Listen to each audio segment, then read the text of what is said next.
नमस्कार दोस्तों, आपका स्वागत है अपना स्टडी लेक्चर यूट्यूब चैनल में। तो दोस्तों एक बार फिर हाजिर हम आपके साथ एक नए और बहुत महत्वपूर्ण टॉपिक लेकर। यानी फ्रेंड्स, आज इस वीडियो में बात करेंगे, जैसा कि आपको अगर हम बात करें, स्क्रीन पे आपको दिख रहा होगा, यकृत के बारे में बात करेंगे, क्योंकि बहुत सारे फ्रेंड्स हैं इसके बारे में नहीं जानते हैं। तो आज इस वीडियो पर जो कि मैं आपको बताऊंगा कि क्या क्या चीज़ें हैं होती हैं जो इम्पोर्टेंट होती हैं और अपने शरीर के बारे में लोगों को पता होनी चाहिए।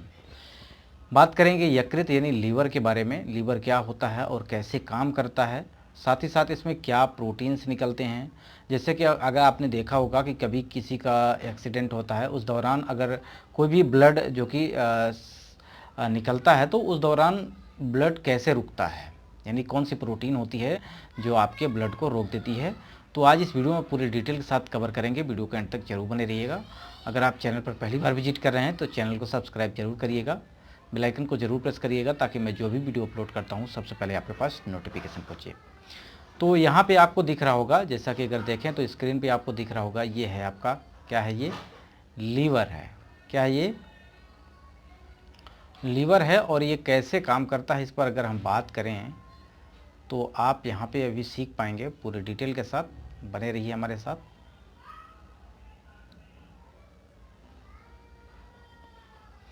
ठीक, यानी आप देख रहे होंगे, यकृत शरीर का एक अंग है जो केवल कशेरुकी प्राणियों में पाया जाता है। अब कशेरुकी प्राणी का मतलब होता है जिनके पास वर्टिबल कॉलम होता है, यानी रीढ़ की हड्डी जिनके पास होती है, उसे कहा जाता है कशेरुकी प्राणी। जैसे कि एनिमल में अगर हम बात करें तो गाय है, भैंस है, और कोई भी एनिमल है, जानवर है, उसके पास क्या होता है कि कशेरुकी दंड पाया जाता है। ठीक है। और ये इसका मेन काम जो होता है वो होता है डिटॉक्सिफाई करना, यानी जो भी आप खाना खा रहे हैं उसके दौरान जो भी केमिकल बन रहा है जो हमारी बॉडी को ख़राब कर सकता है, तो उस केमिकल को ये क्या करता है, डिटॉक्सिफाई कर देता है, यानी निष्क्रिय कर देता है। ठीक है। मनुष्यों की अगर बात की जाए तो ये पेट के दाहिने हिस्से में पाया जाता है, जैसा कि आप यहाँ पे देख रहे हैं, ये राइट हैंड है और इसके राइट हैंड में ये यहाँ पे आपको लीवर दिख रहा होगा। और ये डायाफ्राम के नीचे होता है। डायाफ्राम का मतलब होता है कि जहाँ पे आपके फेफड़े होते हैं, और फेफड़े के जस्ट ये नीचे होता है। ठीक, मानव शरीर की सबसे बड़ी ग्रंथि है, और ये शरीर की सबसे बड़ी ग्रंथि है। और दूसरी इसकी कंडीशन है कि सबसे ज़्यादा रीजनरेशन करने की पावर किस में होती है, लीवर में होती है। यानी अगर लीवर का आधा भाग भी काट दिया जाए तो ये पूरा लीवर बन सकता है। साथ ही साथ अगर हम बात करें, अगर कोई भी अगर प्रॉब्लम होती है तो लगभग इसका जो समस्या होती है, जैसे कि अगर कोई भी लीवर किसी का काम नहीं कर रहा है तो उस दौरान अगर 50 से 60% अगर लीवर ख़राब हो जाता है, यानी 50 से 60% अगर लीवर ख़राब होता है, तभी इसका रिजल्ट आपको देखने को मिलता है। अदरवाइज ये रीजनरेट कर लेता है और अपने आप को ठीक भी कर लेता है। ठीक है। तो यानी अगर बात की जाए तो इसका मेन काम होता है, मानव शरीर की सबसे बड़ी ग्रंथि है, दूसरा बात हो गया। और अगर बात की जाए तो ये होता है बाइल डक्ट, यानी बाइल डक्ट के द्वारा बाइल जूस निकलता है। और ये बाइल जूस ये होता है जो आपके भोजन को डिटॉक्सिफाई करता है। ठीक, यानी अगर लीवर काम करना बंद कर दे तो आप जो भी भोजन खा रहे हैं वो पचेगा नहीं। ठीक है। यानी अगर बात की जाए तो पित्त का क्या है, ये यकृत की वाहिनी यानी उपयंत्र हेपेटिक डक्ट सिस्टम के द्वारा ये पित्त वाहिनी बाइल डक्ट जो कि ड्यूडेनम और पित्ताशय को जोड़ती है, गॉल ब्लैडर को। अब ग्रहणी क्या होता है अगर हम बात करें तो यहाँ पे ग्रहणी होता है, यानी आमाशय से और आपकी छोटी आंत को जहाँ पे ज्वाइंट किया जाता है वो होता है आपका ड्यूडेनम। और ड्यूडेनम में ही आपका यहाँ पे आपका, अगर यहाँ पे आप देख रहे हो तो ये है आपका आमाशय। ठीक है, यहाँ पे आमाशय है और यहाँ पे है आमाशय से यहाँ पे देखा जाए तो छोटा छोटा आप दिख रहा होगा, यहाँ पे ये छोटी आंत है और छोटी आंत और यहाँ पे आमाशय को जोड़ने वाली जो डक्ट है उसी को बोला जाता है ड्यूडेनम। ठीक,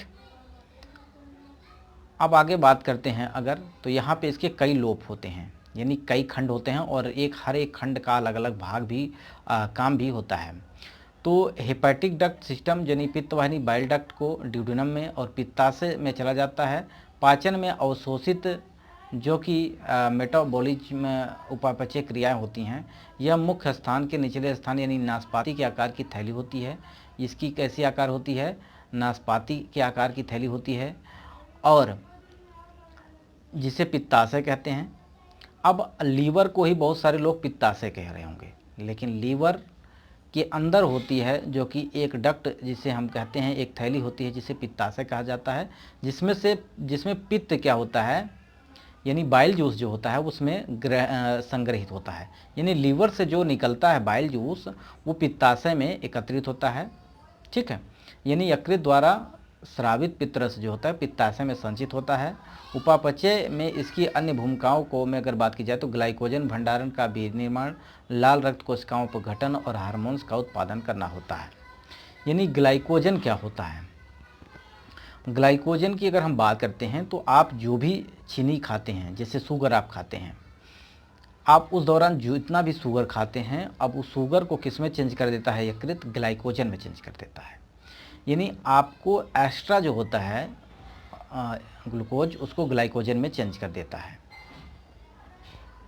ठीक है, अब इसके कार्य की अगर बात की जाए तो यानी आप यहाँ पे देख रहे होंगे, इसके कार्य की अगर हम बात करते हैं तो यकृत के कार्य, ये विटामिन ए का निर्माण करता है। क्या करता है? ये विटामिन ए का निर्माण करता है और इसका संचयन भी करता है। अधिक शर्करा को क्या में बदल देता है? ये ग्लाइकोजन में रूप में कर देता है। अगर ग्लाइकोजन में ना करे तो यही एक बीमारी बन जाती है जिसे बोलते हैं मधुमेह। यानी शुगर की मात्रा को बढ़ जाने की क्रिया अगर जो होती है उसमें क्या हो जाता है कि अगर शुगर की मात्रा बढ़ जाती है तो यहाँ पे कहा जाता है कि मधुमेह, यानी आपको डायबिटीज हो गया है। तो ये शर्करा के यानी चीनी की या ग्लूकोज की जितनी मात्रा होती है अगर ज़्यादा हो जाती है तो उसको ग्लाइकोजन में चेंज कर देता है। ठीक है, रक्त स्पंदन में फाइब्रिनोजन और थ्रोम्बिन का संश्लेषण करता है। जैसे कि अगर आपने देखा होगा कि अगर किसी को व्यक्ति को चोट लग जाती है और खून निकलता रहता है, बंद नहीं होता, तो यहाँ समस्या हो जाती है कि फाइब्रिनोजन जो होता है, जो कि रक्त को थक्के को बनाने में काम करता है कैल्शियम के साथ मिलकर के आपके ब्लड में, वो आपका जो है कि यहाँ पे नहीं बन पाता है। अगर लीवर में प्रॉब्लम हो जाती है तो फाइब्रिनोजन नहीं बनता।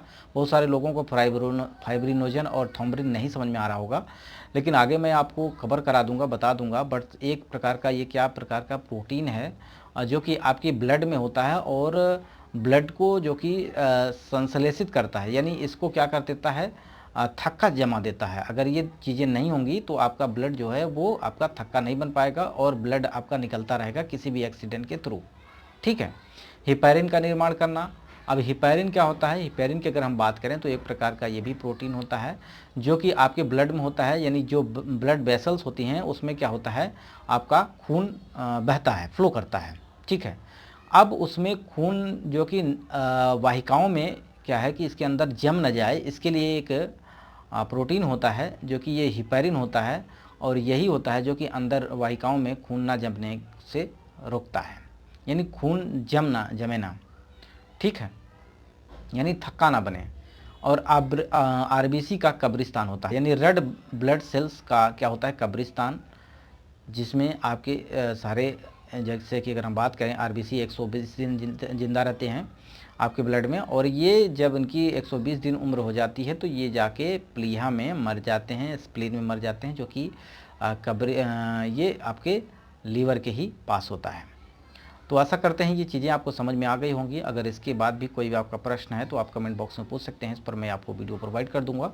वीडियो यहीं समाप्त करते हैं, नमस्कार। और आगे अगर हम बात करते हैं, एक चैनल का नाम आपको बता रहे हैं, उस चैनल पर आप विजिट करिएगा, यानी अपना ही चैनल है, वो है मनुस्था लेक्चर्स। कौन सा है? मनुस्था लेक्चर्स। यानी इस पे मैं आपको खेतों से संबंधित, क्षेत्रफल से संबंधित बहुत सारी चीज़ें कवर कराता हूँ। तो आप इस चैनल पर विजिट करिएगा और चैनल को सब्सक्राइब कर लीजिएगा। कोई प्रश्न है तो कमेंट बॉक्स में ज़रूर बताइएगा। तो फ्रेंड्स, ये वीडियो आपको कैसा लगा है कमेंट बॉक्स में आपको बताना है। ठीक, यानी आपकी प्रतिक्रिया आती है तो हम यहाँ पे आपको उसी तरह से वीडियो भी प्रोवाइड करते रहते हैं। तो आशा करते हैं आपको ये वीडियो पसंद आया होगा। तो फ्रेंड्स, वीडियो को यहीं समाप्त करते हैं, नमस्कार। वीडियो को लाइक करिएगा, दोस्तों तक शेयर करिएगा, नमस्कार।